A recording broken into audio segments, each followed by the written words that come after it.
ایک خاص مضمون قرآن کا ذکر کیا گیا کہ دو قسم کے لوگ ہیں. ایک وہ ہیں جو طالب دنیا ہیں، ان کی زندگی کا مقصد دنیا سنوارنا ہے اور دنیا کی ہر چیز کا حصول ہے. ہم اور غم دنیا پرستی ہے. دوسرے وہ لوگ ہیں جن کا مطلوب اور مراد آخرت ہے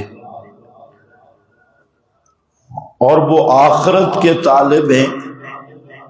تو اللہ رب العزت نے اتنی کیوں ایکو کھولی ہوئی ہے؟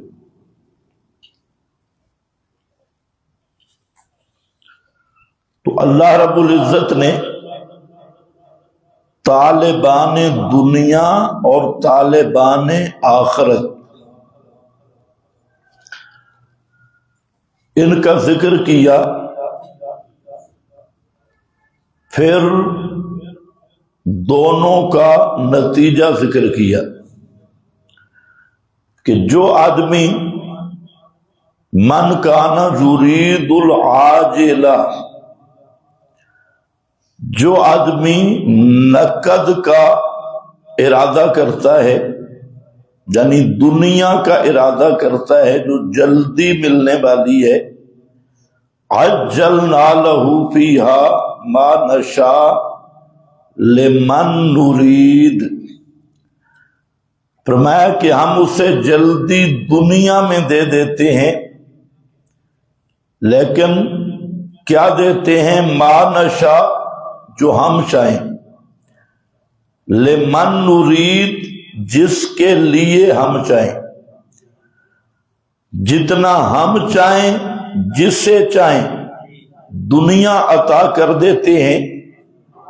ثم جعلنا لہ جہنم یصلاھا مذموما مدحورا، پھر اس کے لیے ہم جہنم کا فیصلہ کرتے ہیں اور جہنم میں داخل ہوگا مذمت کیا ہوا، دھتکارا ہوا. تو دنیا کا جو طالب ہے کہ ہر وقت دنیا کے حصول کے لیے 99 کے چکر میں پڑا ہے کہ مجھے مال ملے، جاہ ملے، دنیا داری کی سہولتیں ملیں، سب کچھ چیزیں مجھے مل جائیں، تو فرمایا یہ وہ انسان ہے کہ اس کی مراد پوری نہیں ہوگی.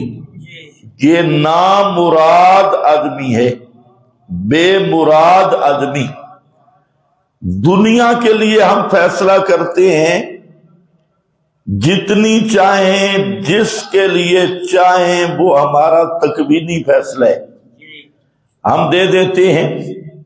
لیکن آخرت میں اس کے لیے جہنم ہے اور جہنم کے عذاب اور جہنم کی مذمت اور دھتکار کا اور پھٹکار کا یہ محل بنے گا اور مستحق ہوگا. آج اگر دیکھا جائے تو اکثر لوگ دنیا پرستی میں صبح شام رات دن ایک ہی مقصد ہے کہ دنیا کا مال مجھے ملے اور اس کی کوئی پرواہ نہیں کہ حلال ملے یا حرام ملے، اپنا حق یا دوسروں کا حق جس طریقے سے بھی آئے دنیا آئے اور یہ کھائے.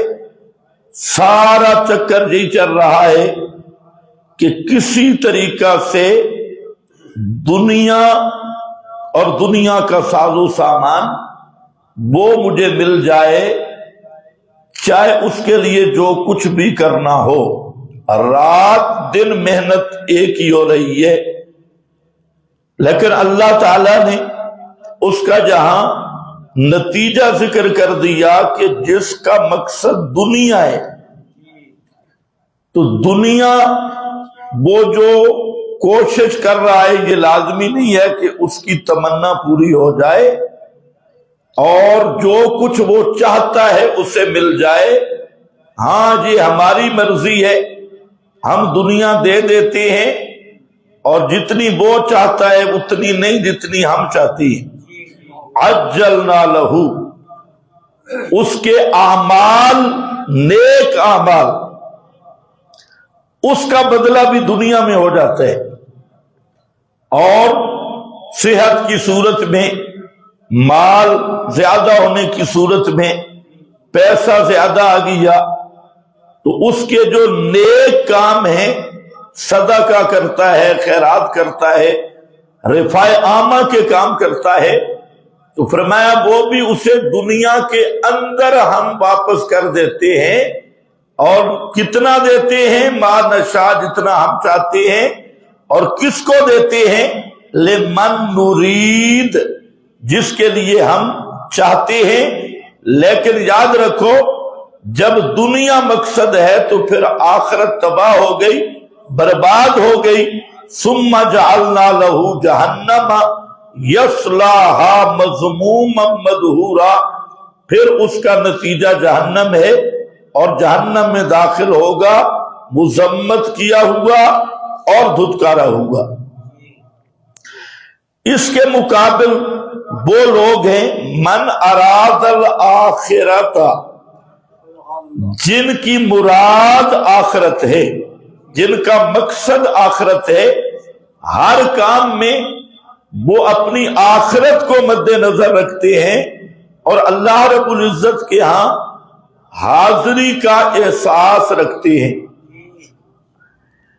ومن اراد الآخرۃ، جو آدمی آخرت کا ارادہ کرے، لیکن صرف ارادہ کافی نہیں، اس کے لیے اللہ نے قانون ذکر کیا کہ ایک آدمی آخرت کا ارادہ رکھتا ہے کہ میری آخرت کا جہان سنور جائے اور قیامت کی رسوائی سے بچ جاؤں اور میرے اعمال اللہ کے ہاں مقبول ہوں اور مجھے اجر ملے، تو فرمایا اس کے لیے دو چیزیں شرط ہیں۔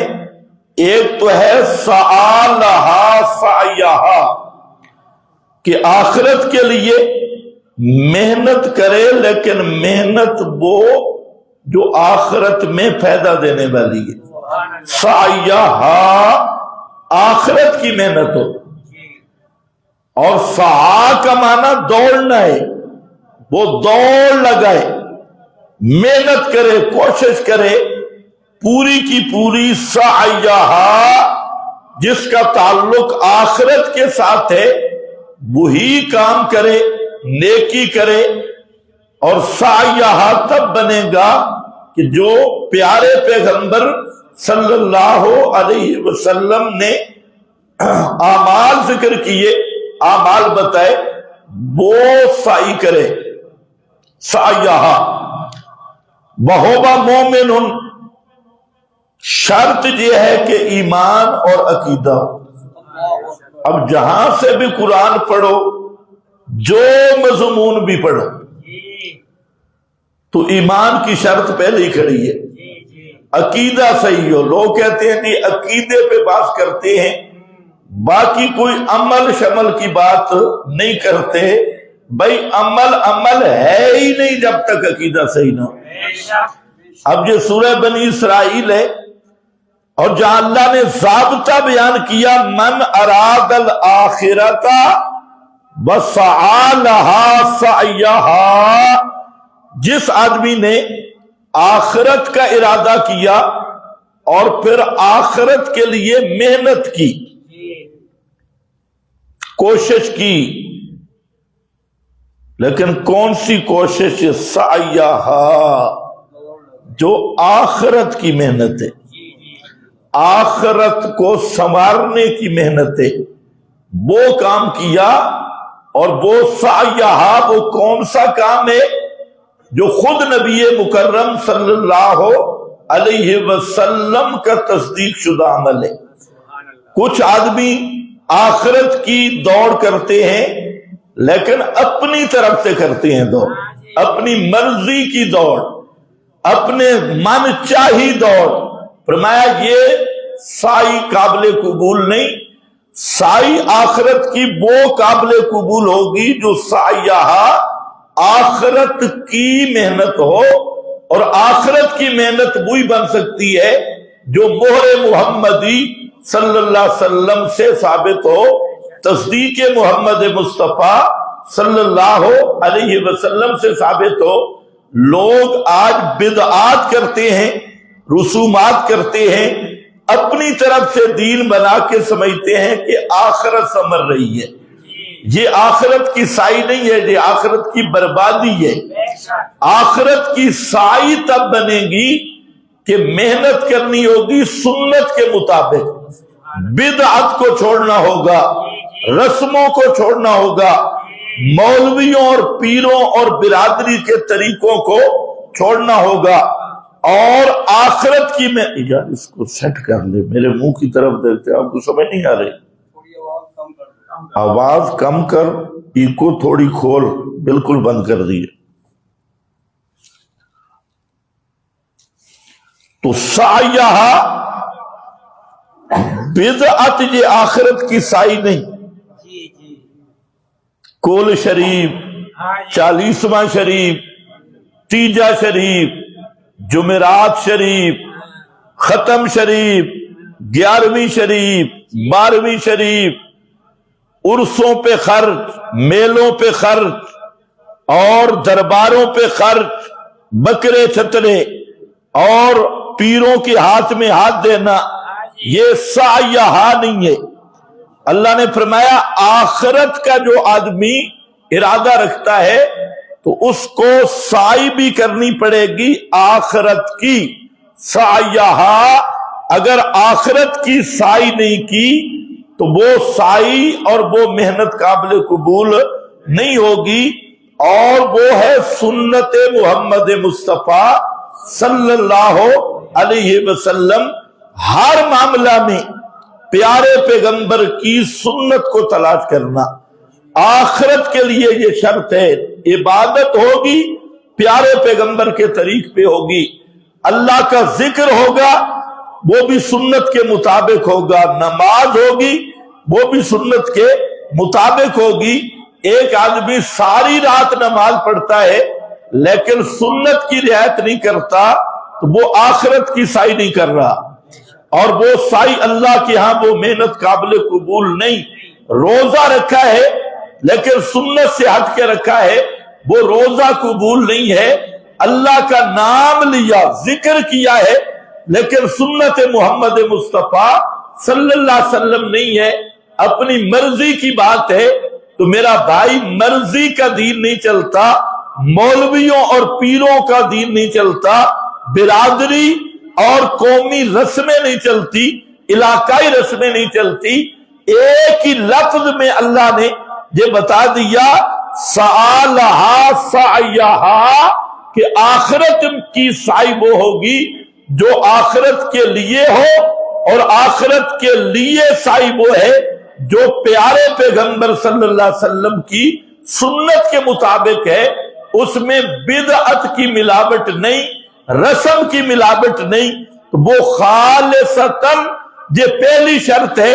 اور فرمایا دوسری شرط یہ بھی ہے وَهُوَ مُؤْمِنٌ، وہ آدمی مومن ہو، ایمان والا ہو، مشرک نہ ہو۔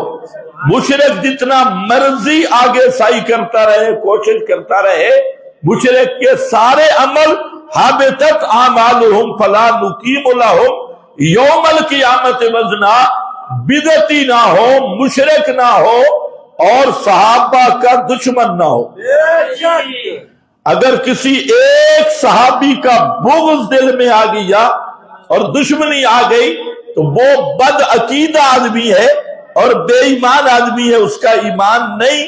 اس لیے دشمن صحابہ جس شکل میں ہو، بے شک جماعت اسلامی کا بورڈ لگوا لے یا کوئی اور جماعت کا بورڈ لگوا لے، جب صحابہ کا بغض دل میں موجود ہے، کسی ایک صحابی کا بغض بھی آ گیا تو ایمان ضائع ہو گیا۔ آخرت کی سعی کے لیے ضروری ہے ہووا مؤمنون، وہ آدمی مومن ہو، اور فرمایا فاولئک کان سعیہم مشکورا، یہ جو لوگ ہیں دو شرطوں والے، ایک تو آخرت کو اپنا ہم اور غم بناتے ہیں، دنیا کو مقصود نہیں بناتے، ہر وقت اللہ کے سامنے پیشی کا کھٹکا اور ڈر لگا رہتا ہے۔ جو عمل بھی کرتی ہیں تو عمل میں سب سے پہلے ان کے ذہن میں ہوتا ہے کہ قیامت کے دن یہ عمل میرے لیے عذاب کا سبب تو نہیں بن جائے گا، میرے لیے وبال تو نہیں بن جائے گا۔ یہ دل میں کھٹکا لگا ہو، ہر وقت یہ خیال لگا ہو، کوئی عمل بھی ہو اس عمل پہ سوچے کہ یہ کام جو میں کرنے والا ہوں میری آخرت کو تباہ تو نہیں کر دے گا اور میری آخرت کو برباد تو نہیں کر دے گا۔ تو یہ ہے اراد الآخرہ، دکان پہ بیٹھا ہے، اس کے دل میں آخرت کی فکر ہے، تجارت میں ہے، اس کے دل میں آخرت کی فکر ہے، مسجد میں آیا ہے، اس کے دل میں آخرت کی فکر ہے، گھر میں گیا ہے، اس کے دل میں آخرت کی فکر ہے، چارپائی پہ سویا ہے، اس کے دل میں آخرت کی فکر ہے۔ اگر آپ نبی کریم صلی اللہ علیہ وسلم کے معمولات دیکھیں کہ ایک ایک لفظ میں، ایک ایک موڑ پر جو آپ کے اذکار ہیں، آپ نے ذکر بتلائے، بستر پہ سونے پر کیا ذکر کرنا ہے، نیند سے اٹھنے پر کیا ذکر کرنا ہے، مسجد میں جانے پر کیا ذکر کرنا ہے، اور بازار میں جاتے ہوئے کیا ذکر کرنا ہے، دکان پہ جاتے ہوئے کیا ذکر کرنا ہے، یہ سارے اذکار سب کا خلاصہ اگر نکالو تو اس میں یہی چیز ہے، اراد الآخرہ، آخرت کی یاد اور اللہ کی توحید، یہ دونوں مضمون ہر ذکر میں موجود ہیں۔ تو سب سے پہلے اپنا یہ ذہن بنانا ہے، آخرت کی فکر، قیامت کی فکر، اللہ کے سامنے جواب دہی کی فکر، اور اپنے ایمان کو بچانے کی فکر، اور قیامت کے دن اللہ کے عذاب سے بچنے کی فکر، جہنم سے بچنے کی فکر، اور اللہ کے انعامات حاصل کرنے کی فکر، قبر اور حشر کی فکر، یہ اصل فکر ہے۔ دنیا جو ہے یہ تو اللہ نے اپنے ذمے لی ہے، اور یہ تکوینی فیصلے ہیں، جتنی مقدر کی وہ مل کے رہے گی، اور جو آپ کو مکلف کیا اور اختیار دیا ہے وہ آخرت سنوارنے کا آپ کو کسبی اختیار ملا ہے، اور اللہ کا مطالبہ یہی ہے۔ اور اس کے لیے فرمایا ایک تو پیغمبر کی سنت کو ہر وقت مد نظر رکھو، یہ مہر محمدی کے بغیر کوئی آخرت کی سائی قابل قبول نہیں، اور دوسرا فرمایا کہ ایمان اور عقیدہ صحیح ہوا مومن فاولئک کان سعیہم مشکورا، یہ وہ لوگ ہیں جن کی کوشش کی قدر کی جائے گی۔ سعیہم مشکورا، مشکورا، جن کی کوشش کی قدر کی جائے گی، قدر کی جائے گی۔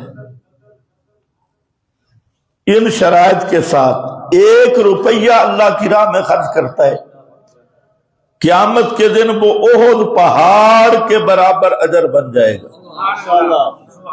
یہ ہے مشکورہ۔ مشکورہ کا معنی قدر کیا ہوا، قدر کیا ہوا۔ فرمایا میں اس کوشش کی قدر کرتا ہوں۔ اب وہ سائی کیا ہے، اس کے چند نکات ذکر کیے۔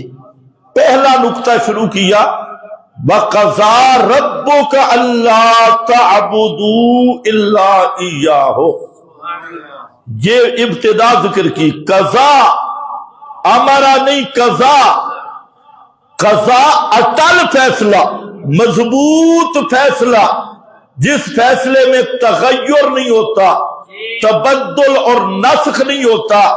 قضا مضبوط فیصلہ کیا اللہ نے، اٹل فیصلہ کیا۔ کیا ربوں کا، میرے محبوب تیرے رب کا فیصلہ ہے، اور مضبوط اور ناقابل تنسیخ فیصلہ ہے۔ اللہ تعبدوا الا ایاہ، کہ اللہ کے سوا کسی کی عبادت نہیں کرنی۔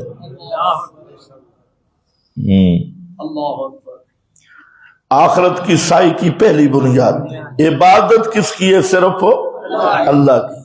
ہر قسم کی عبادت، ہر قسم کی عبادت، عبادت نظر منت کی صورت میں ہو تب بھی صرف اللہ کی عبادت، دعا پکار حاجات میں پکارنے کی صورت میں ہو تب بھی صرف اللہ کے لیے، قولی عبادت ہو، بدنی عبادت ہو، مالی عبادت ہو، جیسے نماز میں پڑھتے ہو التحیات للہ والصلوات والطیبات، یہ تینوں عبادتیں ہر نماز میں وعدہ کرتے ہو اللہ میں پکاروں گا حاجات میں تو صرف تجھے، میں مال دوں گا تو صرف تیرے تقرب کے لیے، میرا بدن جھکے گا، سجدہ ہوگا، رکوع ہوگا، قیام ہوگا، یہ تیرے تقرب کے لیے۔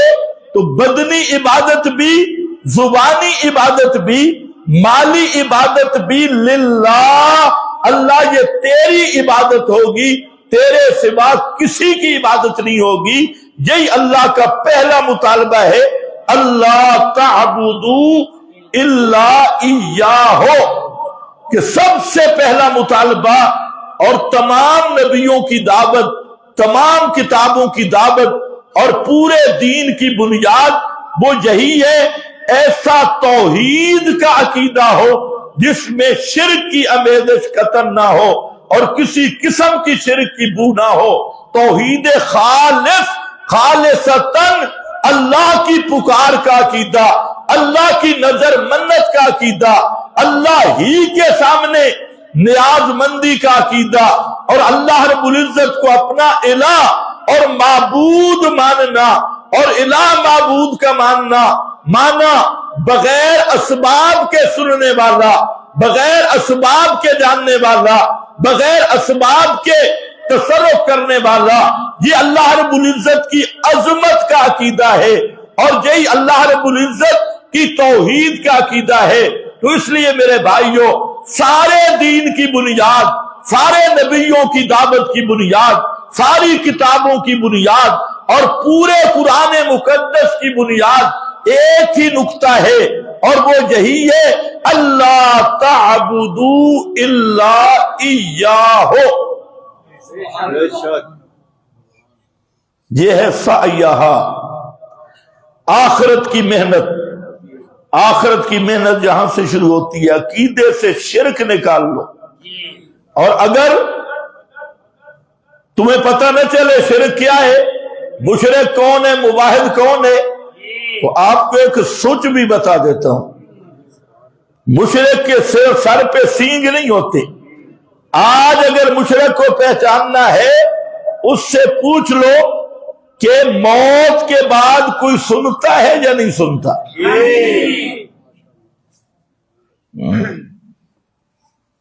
انشاءاللہ پورا کھرا کھرا پتہ چل جائے گا۔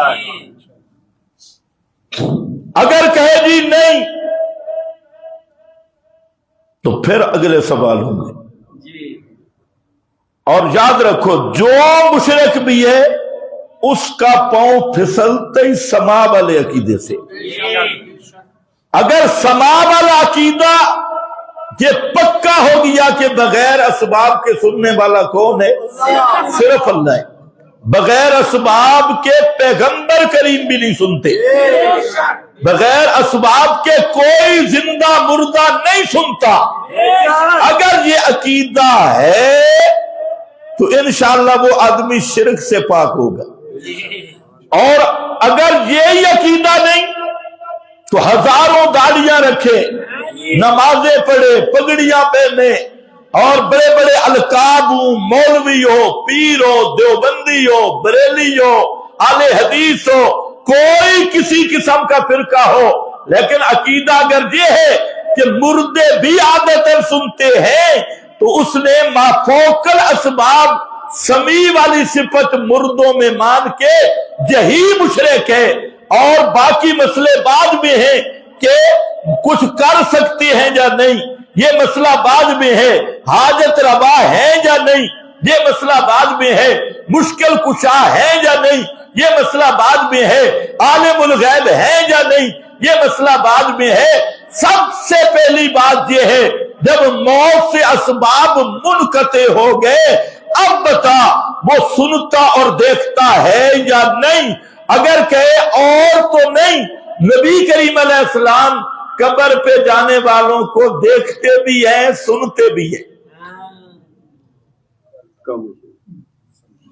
مبلغ صاحب کے نیا کلپ ہے، نیا کلپ ہے کہ اللہ نے طاقت دی ہے، روز اقدس پہ آنے والوں کو آپ پہچانتے بھی ہیں، دیکھتے بھی ہیں، سنتے بھی۔ ایو ہی مشرک ہے، یہی مشرک ہے، مشرک کے سینگ نہیں ہوتے۔ اب تو سعودی عرب والوں نے حجرت النبی کی ویڈیو جاری کی ہے، وہ سب دیکھو، اردو میں بھی ہے عربی میں بھی ہے، اور اس حجرت النبی کی جو ویڈیو انہوں نے جاری کی انہوں نے پوری ڈیٹیل دی کہ اندر ام المومنین کا حجرہ ہے، حجرہ مبارک میں 3 کمرے ہیں، اور حجرہ وہ بند ہو گیا ام المومنین کی وفات کے بعد، اس کا دروازہ بند ہو گیا۔ پھر عمر بن عبدالعزیز کی 2 دیواریں ہیں، پہلے ایک دیوار بنائی وہ اس کی شکل کعبہ کی طرح بن گئی، تو بعد میں عمر بن عبدالعزیز کو خیال آیا کہ کوئی ادھر بھی بے وقوف طواف نہ شروع کر دے، اس لیے اس کے باہر سے ایک دیوار بنوائی، اور وہ 5 تکونی 5 کونوں والی دیوار ہے، وہ محیط ہے، اس دیوار کو دروازہ کوئی نہیں ہے، نیچے حجرہ کی دیوار، پھر دوسری دیوار، پھر تیسری دیوار، یہ جو 3 دیواریں ہیں ان کو دروازے ہی کوئی نہیں ہے، اور یہ بالکل بند ہے، اور پھر جالی والی دیوار ہے، اور پھر شرطوں والی دیوار ہے۔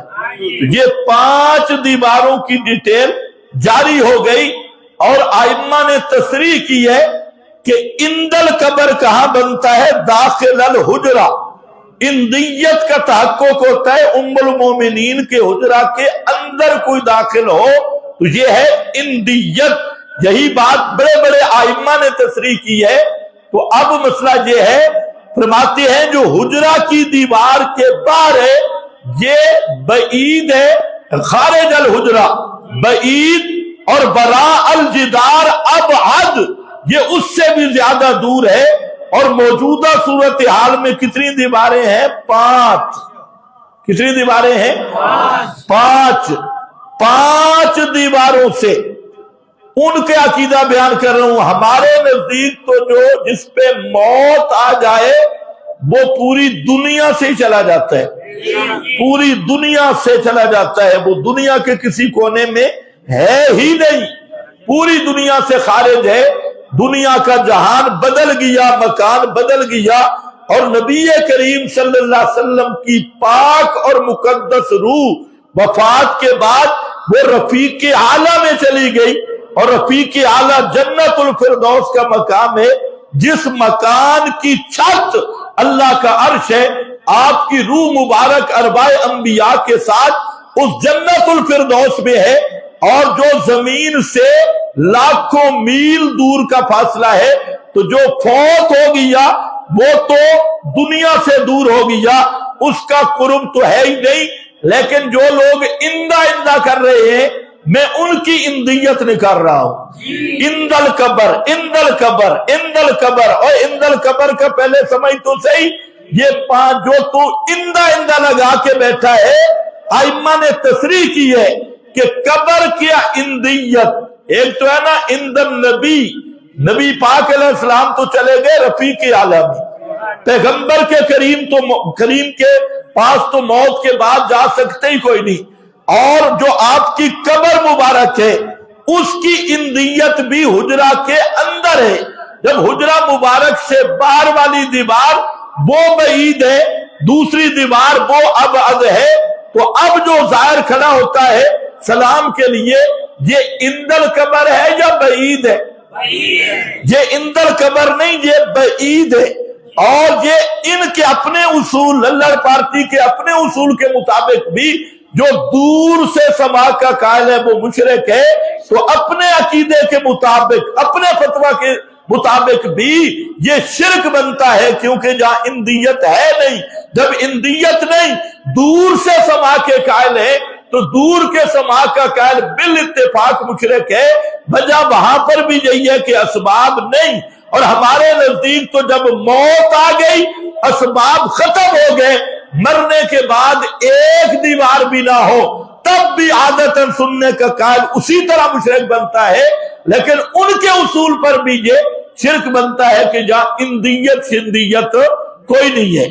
اور طارق جمیل صاحب فرما رہے ہیں بڑے پریم کے ساتھ بیٹھ کے، اللہ نے آپ کو طاقت دی، آپ سنتے بھی ہیں دیکھتے بھی ہیں، سنتے بھی ہیں دیکھتے بھی ہیں۔ اگر یہ شرک نہیں تو شرک کے سینگ ہوتے ہیں۔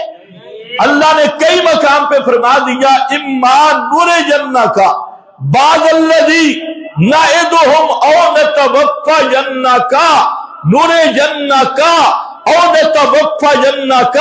فرمایا میرے محبوب آپ کے لیے بھی قانون یہ ہے، یا تو آپ کی رویت ہوگی یا وفات ہوگی۔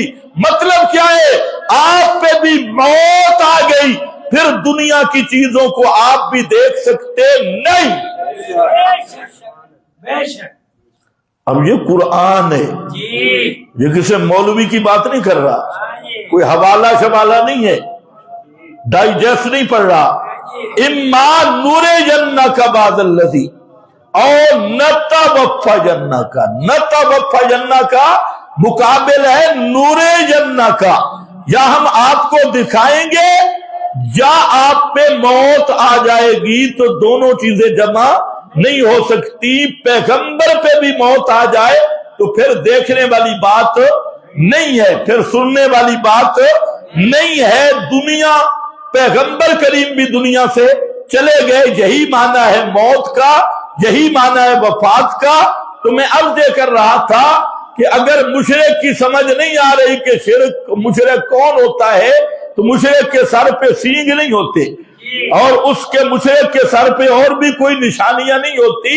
یہی مشرک ہے جو مردوں کی عادتاً سننے کا قائل ہے، جس کا عقیدہ ہے قبر پہ جاؤ، دیکھتے بھی ہیں، سنتے بھی ہیں، سفارشیں کرتے ہیں، ان سے درخواستیں کرو، کام کر دیتے ہیں یا کروا دیتے ہیں۔ یہی مشرک ہے، چاہے مسجد میں رہتا ہو یا کعبہ میں رہتا ہو۔ پہلا فیصلہ ہے اللہ تعبدوا الا ایاہ۔ اول بنیاد یہ ہے کہ عبادت صرف اللہ کی کرنی ہے، اللہ کے سوا کسی کی عبادت نہیں، کیونکہ الہ صرف اللہ ہے، اللہ کے سوا کوئی الہ نہیں۔ یہ آخرت کی محنت کی پہلی بنیاد ہے، آخرت کے سعی کی پہلی اینٹ اور جڑ اور بنیاد ہے۔ اگر یہ عقیدہ نہیں تو میرا دوست پھر آخرت کی محنت نہیں ہو رہی۔ اللہ کو یہ آخرت کی محنت چاہیے۔ فرمایا اللہ تعبدوا الا ایاہ، اور دوسرے نمبر پہ خیال رکھنا، دوسرے نمبر پہ توحید کے بعد، عقیدہ کی درستگی کے بعد دوسرے نمبر پہ حقوق العباد ہیں۔ پہلا حق اللہ کا ہے، حق اللہ۔ یہی بات نبی کریم صلی اللہ علیہ وسلم نے حضرت معاذ کو تاکیداً ذکر کی کہ ایک اللہ کا حق بندوں پہ ہے، ایک بندوں کا حق اللہ پہ ہے۔ ما حق اللہ علی العباد، اللہ کا حق بندوں پر کیا ہے؟ فرمایا اللہ کا حق بندوں پہ یہ ہے کہ لا یشرکوا باللہ شیئا، کہ بندہ اللہ کا شریک نہ بنائے، کسی کو بھی کسی طرح شرک نہ کرے۔ اور جب بندہ اس طرح پکا ہو گیا توحید پر، تو اللہ پر حق ہے بندوں کا کہ اللہ انہیں جہنم کا عذاب نہ دے۔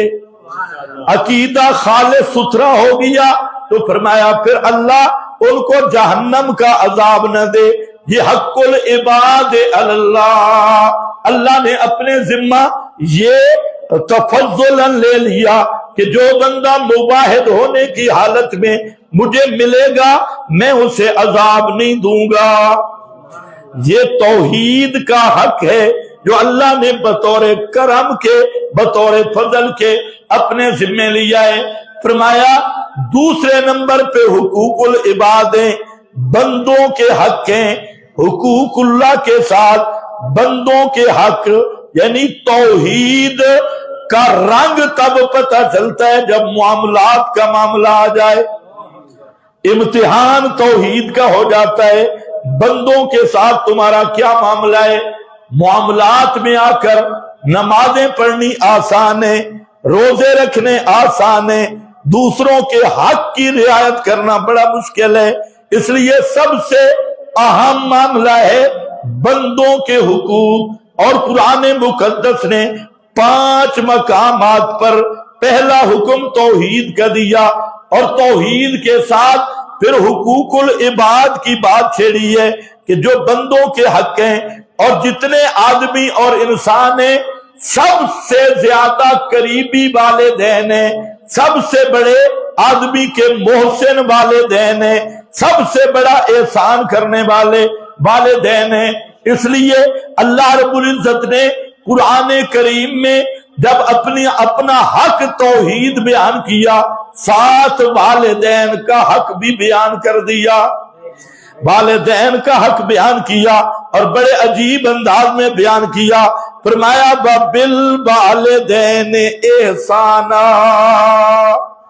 یہ ہے سعیہا، آخرت کی محنت کا دوسرا نمبر، والدین کے ساتھ احسان کرنا۔ احسنوا بالوالدین احسانا، کیوں؟ اللہ فرماتے ہیں والدین یہ ظاہری حیات میں تیرے محسن ہیں، محتاط الاسباب سب سے زیادہ تیرے ساتھ احسان کرنے والے، خیر خواہی کرنے والے وہ تیرے والدین ہیں۔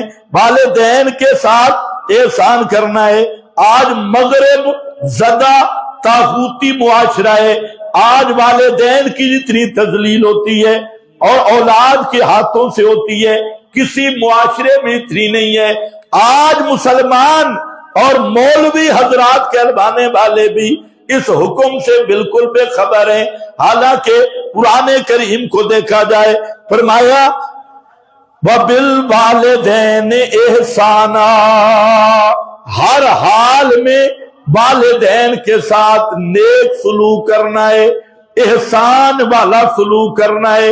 احسان کا ایک معنی یہ ہے پورے اخلاص کے ساتھ ان کی خدمت کرنی ہے، پورے اخلاص سے نیت کے ساتھ ان کی خدمت کرنی ہے، اور دوسرا یہ ہے ہر معاملے میں ان کے ساتھ بھلائی کرنی ہے۔ یہ مطلق حکم ذکر کیا ہے۔ احساناً اور احساناً علماء جانتے ہیں یہ مفعول مطلق تاکید کے لیے ہے، خوب تاکیدی حکم کیا۔ یہ بھی اللہ کا فیصلہ ہے کہ والدین کے ساتھ احسان کرنا اور ان کے ساتھ نیکی اور بھلائی کرنا، اور بالخصوص ویسے تو پوری زندگی والدین اگر ٹھیک ٹھاک ہوں، حالت صحت میں ہوں، جوانی میں ہوں، تب بھی ان کی خدمت دل کے اخلاص کے ساتھ کرنی ہے، ان کا ادب و احترام کرنا ہے۔ کوئی ایسا کام نہیں کرنا جس سے والدین کا دل دکھ جائے، جس سے والدین کو دکھ پہنچے، والدین پریشان ہوں، ایسا کوئی کام نہیں کرنا پوری زندگی کے لیے۔ لیکن خصوصاً جب والدین کے بڑھاپے کا وقت آ جائے، والد کے بال سفید ہو گئے اور بوڑھا ہو گیا، والدہ بوڑھی ہو گئی، فرمایا یہ خصوصی تیرے احسان کے مستحق بن گئے، ساری زندگی احسان کر۔ تو اما یبلغن عندک الکبر، اگر پہنچ جائے ان میں سے کوئی تیرے پاس عندک، تیری حیاتی اور تیری زندگی میں تیرے پاس کس کو پہنچ جائے الکبرا بڑھاپے کو پہنچ جائے، ایک ان کا یا دونوں ان کے، فلا تقل لہما اف، ایک ہی جملہ کبھی سمجھ لو، لا تقل لہما اف، ان کو اف تک نہیں کہنا، ہوں تک نہیں کہنا، کوئی ایسا جملہ نہیں کہنا جس سے والدین کا دل ٹوٹ جائے، انہیں تکلیف پہنچے، انہیں دکھ پہنچے۔ لا تقل لہما اف، اف تک نہیں کہنا۔ آج تو گالیاں نکالتے ہیں، آج تو والدین کو مارتے ہیں، آج والدین کو گالیاں نکالتے ہیں اور کہلواتے مسلمان ہیں۔ اللہ فرماتے ہیں اف نہیں کہنی، ہوں تک نہیں کہنی۔ والدین بوڑھے ہو گئے، جب آدمی بوڑھا ہو جاتا ہے تو حافظہ بھی کمزور ہو جاتا ہے، تفتیش بھی بڑھ جاتی ہے، ایک ایک بات کے متعلق 10 بار پوچھتے ہیں۔ پھر بتاؤ یہاں آدمی کا امتحان ہو جاتا ہے کہ توحید میں کتنا پکا ہے۔ توحید میں اگر پکا ہے اور ایمان میں پکا ہے تو اب والدین کی خدمت تیرے لیے امتحان آ گیا، اور امتحان بھی کیسے؟ اللہ فرماتے ہیں میں دلوں کو بھی جانتا ہوں، خوشی خوشی رضا رضا کے ساتھ والدین کی خدمت کر، پوری خدمت کر، اور ان کے ساتھ حسن سلوک کر۔ اور کیسے کر کہ والد بوڑھا ہو گیا اور وہ ناراض ہے، غصے والے مزاج کا بن گیا، تبخیری مزاج بن گیا، یا والدین بوڑھے ہو گئے اور حافظہ کمزور ہو گیا، وہ بار بار تفتیش کرتے ہیں بیٹا کدھر گیا تھا، یہ کام کیا کیسے کیا، وہ کام کیسے کیا، یہ کیوں نہیں کیا، وہ کیوں نہیں کیا، پھر فلاں مسئلہ کیسے تھا، ایک ایک بات دہرائیں گے۔ آدمی تنگ ہو جاتا ہے کہ یار یہ 20 دفعہ تو میں نے بتایا اور میں نے بار بار بتایا۔ فرمایا خبردار، وہ جتنی بار بھی پوچھیں پورے اخلاص اور نرمی کے ساتھ جواب دے۔ لا تقل لہما اف، ان کو اف تک بھی نہ کہنا، ولا تنہرہما، کسی صورت میں ان کو جھڑک نہیں دینی، اونچا آواز سے نہیں بولنا، آواز اونچا نہیں کرنا، والدین کے سامنے اپنی آواز کو دھیما رکھنا ہے، چیخنا نہیں ہے، چلانا نہیں ہے۔ اور فرمایا لا تنہر بسیاہ و اغلاظ، معنی یہ ہے کہ والدین سے روکھی زبان بھی استعمال نہیں کرنی۔ جب جی بھی کرنے لگو تمہاری جی میں بھی نرمی ہو، تمہاری جی میں بھی ذلت کا اظہار ہو، نرمی کا اظہار ہو۔ جس طرح ایک سخت ترین مزاج والا آقا ہے اور غلام سے کوئی غلطی ہو گئی ہے اور غلطی کی معذرت کے لیے وہ لہجہ اختیار کرتا ہے اپنے سخت آقا کے سامنے، تم نے ہر وقت والدین کے سامنے اس دھیمے لہجے سے بات کرنی ہے، عاجزی والے لہجے سے بات کرنی ہے، نرمی والے لہجے سے بات کرنی ہے۔ بلا تنہرہما وقل لہما قولا کریما، اور کہو ان کے سامنے بات ادب والی، لہجے میں بھی ادب و کریمن، کریمن لہجے میں بھی نرمی ہو، لفظوں میں بھی نرمی ہو، انداز میں بھی نرمی ہو، ہر طرح پیار محبت کے ساتھ ان کو جواب دو۔ چاہے والد 10 مرتبہ تم سے سوال کرے، 20 مرتبہ سوال کرے، والد ناراض ہیں، غصے میں ہیں، تم آگے غصہ نہیں کر سکتے، تم اپنی نرمی اختیار کر کے پیار محبت سے بھرے ہوئے جملے ان کے ساتھ جواب دینا ہے۔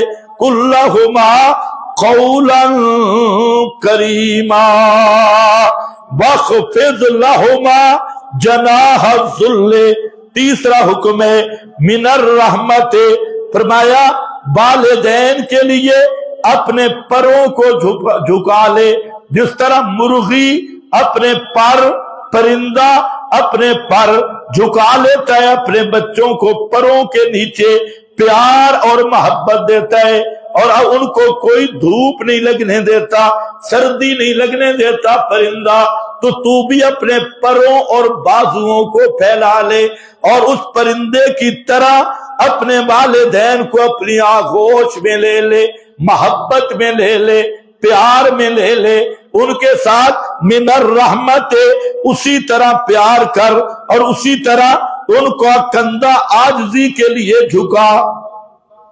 او مبیدو سن رہے ہو کہ نہیں؟ جی۔ عمل کرو گے نہیں کرو گے؟ یہ بھی قرآن کا حکم ہے۔ اب توحید تمہیں تو بہت آ گئی ہے، تھوڑے اصلاح بھی شروع کرو، دوسری اصلاح، حقوق العباد بھی تھوڑے شروع کرو۔ تو ابتدا یہاں سے ہے، والدین سے، ادھر ہی تیری نمازوں کا بھی امتحان ہو جائے گا، تیرے عمروں کا، تیری حج کا، تیرے سارے دینداری کا پورا پیمانہ ناپا جائے گا کہ والدین کے ساتھ تو کیسے اس نے سلوک کرتا ہے اور ان کے ساتھ تیرا کیا معاملہ ہے۔ فرمایا قُلْ رَبِّ ارْحَمْهُمَا كَمَا رَبَّيَانِي صَغِيرًا، ایک تو ان کے ساتھ ہر قسم کی نیکی کرنی ہے، ہر قسم کی بھلائی کرنی ہے، اور اولاد پر فرض ہے کہ والدین کا خرچہ اولاد دے گی۔ بالغ اولاد، والدین کا خرچہ کس کے ذمہ ہے؟ اولاد پر۔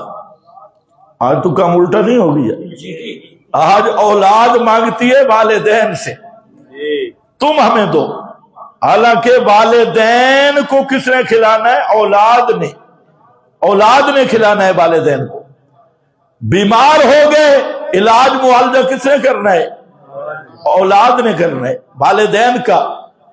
چارپائی پہ پڑ گئے، میں کہتا ہوں بڑے ہی خوش قسمت آدمی ہے خدا کی قسم جس کو والد یا والدہ بڑھاپے میں خدمت کا موقع مل گئی، بڑے ہی خوش قسمت آدمی ہے، اور اس نے پھر دل سے خدمت کی، اخلاص کے ساتھ خدمت کی، قرآن مقدس کی ان آیات کو پڑھ پڑھ کے ان پہ عمل کرنے کی نیت سے والدین کی خدمت، والدہ کی خدمت، والد کی خدمت کی۔ اس سے بڑا سعادت مند آدمی کوئی نہیں، سب سے سعادت مند انسان یہ ہے۔ فرمایا ان کے لیے پھر اللہ سے دعا مانگنی ہے۔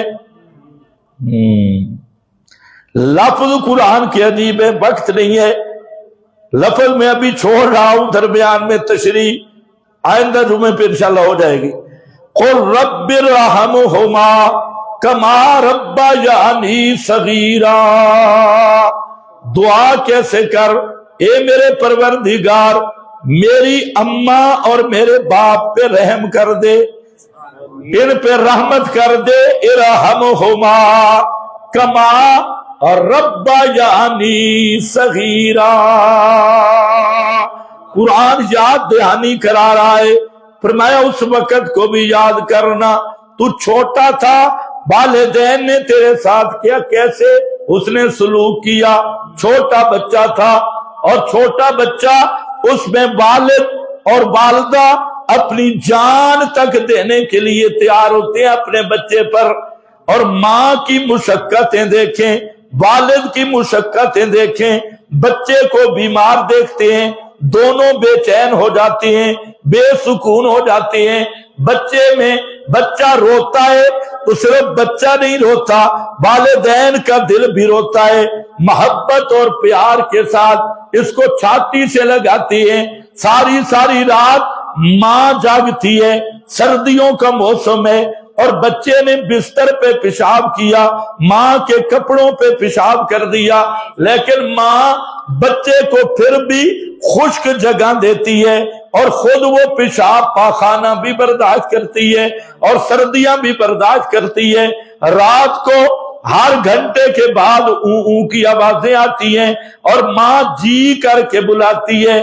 کبھی ماں غصے میں نہیں ہوئی، کبھی باپ غصے میں نہیں ہوا، تو نے میری نیند خراب کر دی، تو نے فلاں نہیں، نیند میں اٹھیں گے تب بھی اس سے پیار کریں گے اور اس کے ساتھ محبت کا اظہار کریں گے۔ فرمایا کما ربیانی صغیرا،